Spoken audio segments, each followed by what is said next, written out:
अस्सलाम वालेकुम। उम्मीद है आप सब ठीक ठाक होंगे। आज हम स्टार्ट लेंगे फार्माकोलॉजी से। फार्माकोलॉजी एक सब्जेक्ट है जिसमें हम ड्रग्स के बारे में स्टडी करते हैं। और ये सब्जेक्ट जो है ये बीएस में पढ़ाया जाता है, ये एमबीबीएस में भी पढ़ाया जाता है, ये डिप्लोमास में भी पढ़ाया जाते हैं। तो ये एक बहुत ही इम्पोर्टेंट, बहुत ही इंटरेस्टिंग सब्जेक्ट है। तो आज हम इसे स्टार्ट लेंगे और इसके डिफिनीशन को समझेंगे कि फार्माकोलॉजी क्या है और उसका जो मेन ब्रांचेस है वो क्या है। तो चलिए स्टार्ट करते हैं। फार्माकोलॉजी सबसे पहले क्या है? Pharmacology is the science of drugs. अब फार्माकोलॉजी क्या है? तो ये ड्रग्स जो है ये इसकी साइंस है। हम फार्माकोलॉजी में क्या स्टडी करते हैं? ड्रग्स को स्टडी करते हैं कि ड्रग्स क्या है। अब ड्रग्स जो है इसको स्टडी करने के लिए हमने दो ब्रांचेस में इसे डिवाइड किया है। ठीक है, it has two main branches. अब इस ड्रग्स को स्टडी करने के लिए या फार्माकोलॉजी को स्टडी करने के लिए हमने इसको दो ब्रांचेस में डिवाइड किया है, फार्मेकोकाइनेटिक्स एंड सेकंड है फार्मेकोडायनामिक्स। अब सबसे पहले हम फार्मेकोकाइनेटिक्स को स्टडी करते हैं कि फार्मेकोकाइनेटिक्स क्या है। तो फार्मेकोकाइनेटिक्स में है what body does to drug, what body does to drug. अब बॉडी जो है ड्रग के साथ क्या करता है। काइनेटिक्स हमने 9th-10th में पढ़ा है, ये मोशन के साथ रिलेटेड है। लेकिन चले मैं यहाँ आप लोगों को बताता हूँ, ये हमारे पास है ड्रग्स। ठीक है, अब ये ड्रग जो है ये ओरल फॉर्म में भी हम ले सकते हैं। फॉर एग्जांपल ये टेबलेट्स में भी हम ले सकते हैं। ठीक है, ये हम सिरप में भी ले सकते हैं, ये हम आईवी इंजेक्शन फॉर्म में भी ले सकते हैं। इसको हम आईएम इंट्रामस्कुलर, आईवी का मतलब है इंटरवेन, सही है, और आईएम का मतलब है इंट्रा मस्कुलर। तो इंट्रामस्कुलर भी ले सकते हैं, आईएम आईवी भी ले सकते हैं, सबक्यूटेनियस भी ले सकते हैं, इंट्राडर्मल भी ले सकते हैं। तो इन ड्रग्स को हम लेंगे और ये ड्रग्स अब जाएगा कहाँ? ये आएगी हमारी बॉडी में। बॉडी का काम क्या है कि बॉडी इसको डिस्ट्रीब्यूट करेगी। फॉर एग्जांपल मुझे हेडेक है तो मैंने ड्रग्स को ले लिया। अब ड्रग्स आएगी कहाँ पर? सबसे पहले माउथ में, फिर एसोफेगस, फिर आएगी स्टमक में। तो स्टमक में ये ड्रग पहुँच गई तो यहाँ पर भी ये एब्जॉर्ब हो सकती है, यहाँ पर सेल्स मौजूद है, और स्मॉल इंटेस्टाइन में भी ये एब्जॉर्ब हो सकती है। तो ये एब्जॉर्ब हो गई, अब ये जाएगी कहाँ पर? Targeted cell. मेरे सर में दर्द है, मुझे हेडेक है, तो ये ड्रग आएगी वापस कहाँ पर? मेरे सर में। और यहाँ पर इसका जो मैकेनिज्म है वो मैकेनिज्म यहाँ पर होगा। तो ये जो बॉडी एब्जॉर्ब करती है ये बॉडी फिर टारगेटेड सेल तक पहुँचाती है। अब टारगेटेड सेल में यहाँ पर उसका काम हो गया, तो ये टारगेटेड सेल में हमारी बॉडी में ये अगर रहेगी तो हमें नुकसानदेह है। तो इसके हम मेटाबॉलिज्म करेंगे। फिर क्या करेंगे? मेटाबॉलिज्म। तो हम इसकी मेटाबॉलिज्म करेंगे और इसको बॉडी से एक्सक्रीट कराएंगे। तो ये सारा मैकेनिज्म जो है ये हमारे बॉडी करती है, किसके साथ? इस ड्रग के साथ। तो ये ड्रग के साथ जो हमारे बॉडी मैकेनिज्म करती है इसको हम क्या कहते हैं? फार्मेकोकाइनेटिक्स। हमारी बॉडी क्या करती है ड्रग के साथ? इसको हम फार्मेकोकाइनेटिक्स कहते हैं। अब दूसरा जो ब्रांच है इसका फार्मेकोडायनामिक्स। फार्मेकोडायनामिक्स क्या है? What drug does in body. अब ड्रग का काम क्या है बॉडी में? यहाँ पर ड्रग मैंने ले लिया और ड्रग पहुँच गया टारगेटेड सेल में। अब टारगेटेड सेल जो है यहाँ पर टारगेटेड सेल तक ये आ गया, तो यहाँ पर इसका काम क्या है कि मेरे सर के जो दर्द है, मेरा जो सर में पेन है, उसको क्या करे? उसको ख़त्म करे। तो अब ये टारगेटेड सेल या टारगेटेड आर्गन में जब पहुंच गया और इसका जो टारगेटेड आर्गन या टारगेटेड सेल में जो काम है उसको हम क्या कहते हैं? फार्मेकोडायनामिक्स। मतलब ये है कि ड्रग हमारी बॉडी में क्या काम करता है। एक फार्मेकोकाइनेटिक्स है कि बॉडी ड्रग के साथ क्या करती है। तो बॉडी ड्रग के साथ ये करती है कि वो टारगेटेड सेल तक पहुंचाती है, टारगेटेड सेल से फिर लीवर तक पहुंचाती है, उसको अगर वो नॉन पोलर है तो पोलर बना देती है। क्योंकि हमारे बॉडी जो है वो यूरिन को एक्सक्रीट करती है, लेकिन हमारे बॉडी ये याद रखे कि ये नॉन पोलर सब्सटेंस को एक्सक्रीट नहीं कर सकती। तो ये लीवर में जाती है और लीवर से फिर क्या करती है? किडनी की तरफ जो है ये एक्सक्रीट होती है। तो फार्मेकोकाइनेटिक्स क्या है कि हमारी बॉडी ड्रग के साथ क्या करती है, और फार्मेकोडायनामिक्स कि ड्रग हमारे बॉडी में क्या एक्शन शो करता है। फिर अब हम इस एक एक को डिटेल से पढ़ेंगे। तो सबसे पहले मेरे पास आता है फार्माकोडायनामिक्स। अब फार्माकोडायनामिक्स बेसिकली क्या है, हम ये चीज़ पढ़ेंगे। फार्माकोडायनामिक्स है what the drugs does to the body. अब ड्रग जो है ये बॉडी के साथ क्या करता है, ठीक है। Physiological and biochemical effect of drugs. अब बॉडी पर जो है फिजियोलॉजिकल एंड बायोकेमिकल इफेक्ट आएंगे। फॉर एग्जांपल मुझे फीवर है,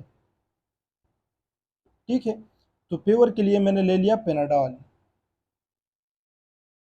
अब मैंने पेनाडॉल ले लिया, तो पेनाडॉल सबसे पहले मैं ओरली लूँगा, ठीक है। मैंने ओरली ले लिया तो वो आएगी कहाँ पर, स्टमक में, ठीक है। स्टमक में ड्रग आई, ये हमारे पास ड्रग है और ये आई स्टमक में। अब स्टमक में या स्मॉल इंटेस्टाइन में ये एब्जॉर्ब होगी और आएगी टारगेटेड सेल में, मेरे ब्रेन तक, मेरे हेड तक ये पहुँचेगी, ठीक है, ये ड्रग्स। और जब ये वहाँ पर पहुँचेगी तो वो अपना काम, अपना एक्शन, अपना मैकेनिज्म शो करेगी, ठीक है। दूसरा जो लाइन है, their mechanism of action at organ system. अब उसके ऑर्गन सिस्टम में, अब हमारे बॉडी में इस ड्रग का मैकेनिज्म क्या है, तो मैकेनिज्म उसका ये होगा कि मेरे सर दर्द क्या करे, ठीक करे। तो ये क्या है, ये फार्माकोडायनामिक्स में हम स्टडी करते हैं कि ये ड्रग जो है ये हमारी बॉडी के साथ क्या करेगा। तो अब मेरा जो फीवर है, मेरा सर दर्द है या मुझे फीवर है, तो मैंने पेनाडाल ले लिया। अब पेनाडाल खाने के बाद 1 घंटा या 30 मिनट के बाद जो है मेरा फीवर, मेरा सर दर्द ठीक हो जाएगा। क्यों?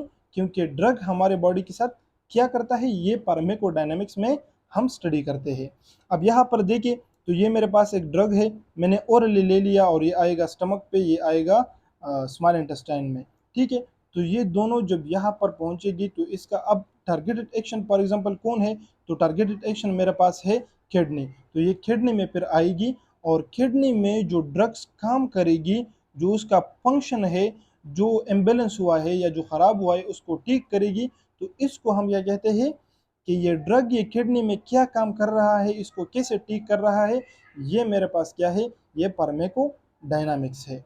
अगर सिंपल वर्ड्स में मैं आप लोगों को बता दूं तो इसका फार्माकोडायनामिक्स में हम ये स्टडी करते हैं कि ड्रग हमारे बॉडी के साथ क्या करते हैं, इसको ख़राब करते हैं या इसको ठीक कराते हैं। अब मैंने आप लोगों को एग्जांपल दे दिया कि फिजियोलॉजिकल फंक्शन, मेरे नॉर्मल फिजियोलॉजी में फ़र्क आया है। मेरे नॉर्मल फिजियोलॉजी में मेरा जो वो है, बॉडी टेम्परेचर है कितना है, 98 है। अब मेरा फीवर है तो मेरा टेम्परेचर बढ़ गया कहाँ पर, 102 तक पहुँच गया। अब मेरे नॉर्मल फिजियोलॉजी में है, फ़र्क आया है। तो इसको ठीक करने के लिए मैंने मेडिसिन खा ली। अब मेडिसिन जो है पहुँच गई टारगेटेड सेल तक और उसने अपना काम कर दिया, वो 98 तक वापस मेरे टेम्परेचर को लाया। तो ये काम किसका था, ये फार्माकोडायनामिक्स। तो फार्माकोडायनामिक्स में हम यही स्टडी करते हैं कि ड्रग्स हमारे बॉडी के साथ क्या करती है। अब मैं आप लोगों को सेकंड जो है वो ये बताने जा रहा हूँ कि फार्माकोकाइनेटिक्स क्या है।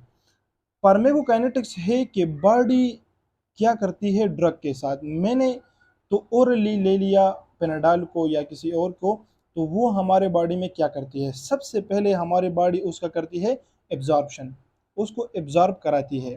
फिर डिस्ट्रीब्यूशन, उसको डिस्ट्रीब्यूट कराती है।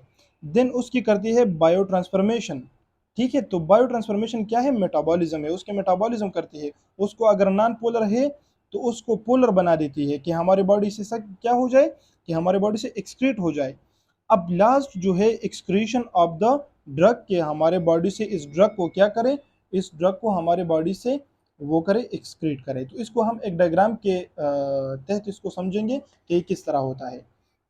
तो आप सब लोग देखें इसको कि ये किस तरह होता है। फॉर एग्जांपल ड्रग्स हम कितने तरीक़ों से लेते हैं, तो एक मैंने आप लोगों को बता दिया, आईवी, आईएम, ठीक है, इंट्रामस्कुलर हो गया। फिर सबक्यूटेनियस भी हम ले सकते हैं, ओरल भी हम ले सकते हैं, सही है। बहुत तरीक़ों से, मुख्तलिफ तरीक़ों से हम ड्रग्स लेते हैं। ये आगे आगे इंशाल्लाह मैं आप लोगों को बताऊंगा, लेकिन ये मेन जो पाथवेज है यही है। ये ड्रग्स है मुख्तलिफ किस्म के, ये मैंने ले लिया, तो ये आएगा कहाँ पर, ये आएगा एसोफेगस पे और फिर आएगा स्टमक में। तो स्टमक में जब ड्रग पहुंचा तो अब स्टमक से या स्मॉल इंटेस्टाइन से ये ड्रग क्या होंगे, ये एब्जॉर्ब होंगे। अब ये जो है ये मेरे पास है ब्लड, ये ब्लड वेसल्स है, ठीक है। तो ये ड्रग, फॉर एग्जांपल ये एक ड्रग है और ये ड्रग मेरे पास पहुंच गया कहाँ पर, यहाँ ब्लड में आया। ये सीख ले के सारे ड्रग्स सबसे पहले वो अगर हम आईवी लेते हैं, आईएम लेते हैं तो आएंगे ब्लड में। अब जब ये ब्लड में पहुंच गए तो अब यहाँ ब्लड से हम इसको पहुंचाएंगे टारगेटेड सेल तक, टारगेटेड सेल तक या टारगेटेड ऑर्गन तक। कि मसला कहाँ पर है, तो वहाँ तक हम इसको क्या करेंगे, पहुंचाएंगे। तो मैंने ड्रग ओरली ले लिया, वो आ गया ब्लड में। अब ब्लड से हमने यहाँ पर पहुंचा दिया इसको, कहाँ तक, यहाँ, इसको मैंने पहुंचा दिया टारगेटेड सेल में। अब टारगेटेड सेल में इसने जो काम करना था वो कर दिया, ठीक है। तो ये सबसे पहले जो ये काम हुआ, ये मेरे पास क्या हुआ, एब्जॉर्प्शन, ये मेरे पास हो गया एब्जॉर्प्शन। अब ब्लड से मैं जब डिस्ट्रीब्यूट करूंगा, ब्लड से मैं जब टारगेटेड सेल तक इसे ले जाऊंगा, तो इसको मैं कह दूंगा डिस्ट्रीब्यूशन। ये मेरे पास क्या होगा, डिस्ट्रीब्यूशन हो गया मेरे पास। अब डिस्ट्रीब्यूशन के बाद ये ड्रग अगर मेरे बॉडी में रहेगी तो ये मुझे नुकसान दे सकती है, तो इसको हम क्या करेंगे, इसको हम रिमूव करेंगे। तो अब ये आएंगे वापस कहाँ पर, ये आएंगे वापस ब्लड में, ठीक है। ये आएंगे वापस हमारे बॉडी में, ब्लड में। अच्छा, तो टारगेटेड सेल से हमारे पास आ गई ब्लड में। अब ब्लड से वापस ये आएंगे लिवर में, क्योंकि हमारा जो किडनी है ये यूरिन को एक्सक्रीट कराती है, और ये बात याद रखें कि ये पोलर सब्सटेंस को रिमूव कर सकती है, नॉन पोलर को ये नहीं कर सकती। तो लीवर में यहाँ पर ये आएगी और यहाँ पर इसको इसकी होगी बायो ट्रांसफॉर्मेशन, बायो ट्रांसफॉर्मेशन। अब बायो ट्रांसफॉर्मेशन क्या है, तो बायो ट्रांसफॉर्मेशन है मेटाबॉलिज्म। अब इसको इसकी यहाँ क्या होगी, मेटाबॉलिज्म होगी। ये नॉन पोलर से कन्वर्ट होगी किसमें, पोलर में। तो जब ये पोलर में कन्वर्ट हो जाएगा तो हमारे बॉडी से यूरिन के ज़रिए एक्सक्रीट हो सकती है। तो बॉडी ने यहाँ पर ये क्या हो गया, यहाँ पर इसकी हो गई बायो ट्रांसफॉर्मेशन। अब ये वापस आएगी लीवर से ब्लड में दोबारा, ठीक है। और फिर ब्लड से आएगी लास्ट में किडनी में, और किडनी में यहाँ पर किडनी से इसकी क्या होगी, एक्सक्रीशन।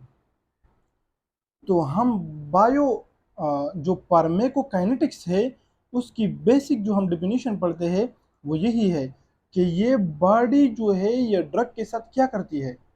मैंने आप लोगों को पहले समझाया ना कि बॉडी फार्माकोलॉजी जो है वो फार्माकोकाइनेटिक्स और फार्माको डायनामिक्स उसमें हम स्टडी करते हैं। तो फार्माकोकाइनेटिक्स क्या है कि बॉडी इस ड्रग के साथ क्या करती है। तो बॉडी ने ड्रग के साथ क्या किया, सबसे पहले एब्जॉर्ब किया, फिर डिस्ट्रीब्यूशन उसकी की, फिर उसकी बायो ट्रांसफॉर्मेशन की, उसकी क्या कर दिया, उसकी मेटाबॉलिज्म कर दिया, फिर लास्ट में उसका क्या कर दिया, एक्सक्रीशन। तो ये मेरे पास क्या हो गया, ये मेरे पास हो गया फार्माकोकाइनेटिक्स। फार्माकोकाइनेटिक्स हम पीके से भी रिप्रेजेंट करते हैं। और जब यहाँ पर हमने देखा कि उसकी डिस्ट्रीब्यूशन हो गई, टारगेटेड सेल तक पहुँच गई और टारगेटेड सेल में उसने अपना एक्शन परफॉर्म किया, तो ये क्या था, ये एक्शन परफॉर्म करना क्या था, ये था हमारे पास फार्माकोडायनामिक्स। अब फार्माकोडायनामिक्स जो है ये अलग चैप्टर है और फार्माकोकाइनेटिक्स अलग अलग चैप्टर है। फार्माकोकाइनेटिक्स में आगे हम पढ़ेंगे कि एब्जॉर्प्शन किस तरह होती है, डिस्ट्रीब्यूशन किस तरह होती है, टारगेटेड सेल तक ये जब पहुंचती है तो इसका एक्शन क्या है, ये हम जुदा पढ़ेंगे, ये अलग पढ़ेंगे। लेकिन फार्माकोकाइनेटिक्स में हमने 4 चैप्टर्स पढ़ने हैं। कितने चैप्टर्स पढ़ने हैं, 4 चैप्टर्स हमने पढ़ने हैं। एक है एब्जॉर्प्शन, दूसरा है डिस्ट्रीब्यूशन, तीसरा है bio transformation and excretion of drug. ये तीनों चैप्टर, ये चारों चैप्टर हमने पढ़ने हैं फार्माकोकाइनेटिक्स में। और ड्रग की मैकेनिज्म, कि ड्रग का मैकेनिज्म क्या है, ड्रग्स हमारे बॉडी में क्या करता है, तो इसको हम पढ़ेंगे फार्माको डायनेमिक्स में। इंशाल्लाह नेक्स्ट वीडियो में हम स्टार्ट करेंगे फार्माकोकाइनेटिक्स को, फिर फार्माकोकाइनेटिक्स में एब्जॉर्प्शन, देन उसके बाद हम पढ़ेंगे डिस्ट्रीब्यूशन, उसके बाद पढ़ेंगे बायो ट्रांसफॉर्मेशन, देन लास्ट में हम पढ़ेंगे एक्सक्रीशन, और उसके बाद फिर हम पढ़ेंगे फार्माकोडायनेमिक्स को। थैंक यू सो मच, देखने के लिए बहुत बहुत शुक्रिया।